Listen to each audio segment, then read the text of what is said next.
An EM wave is propagating in a medium with the velocity v equal to vi cap. The instantaneous oscillating electric field of this EM wave is along plus y axis. Then the direction of the oscillating magnetic field of the EM wave will be along. Basically हम ये जानते हैं कि अगर electromagnetic wave x axis पे propagate करेगी तो electric field अगर वाई एक्सिस पर है तो मैग्नेटिक फील्ड जेड एक्सिस पर होगा। तो एक बात तो तय है कि मैग्नेटिक फील्ड का ऑसिलेशन जो है वो जेड एक्सिस पर होगा, लेकिन जेड एक्सिस में दो पॉसिबिलिटी है, पॉजिटिव जेड और नेगेटिव जेड। इसके लिए आपको क्रॉस प्रोडक्ट का एक फॉर्मूला याद होना चाहिए और वो फॉर्मूला है E cross B equal to C।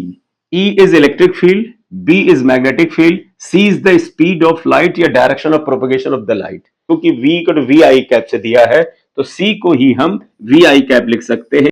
Electric field भी दिया है क्वेश्चन में पॉजिटिव वाई एक्सिस, तो इलेक्ट्रिक फील्ड को हम लिख लेते हैं E जे कैप, जहां जे कैप जो है पॉजिटिव वाई एक्सिस को रिप्रेजेंट करता है।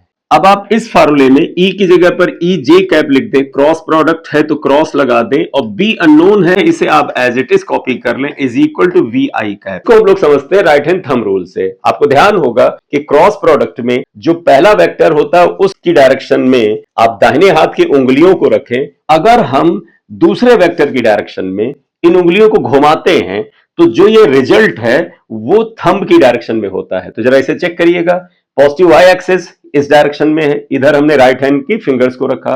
दूसरा वेक्टर को अगर हमने पॉजिटिव जेड में रखा तो इस तरफ अगर उंगलियों को रोटेट करा तो हमारा अंगूठा पॉजिटिव एक्स एक्सिस पे आता है और इसका रिजल्टेंट भी पॉजिटिव एक्स एक्सिस पर है। ये बताता है कि magnetic field will be along positive Z axis. जरा नेगेटिव जेड एक्सिस को चेक कर लें। आइए, फिंगर्स को पहले वेक्टर्स की डायरेक्शन में रखना है, ये हमने रखा। अगर magnetic field negative Z axis यानी नीचे की तरफ है तो हमें ऐसे आना पड़ता।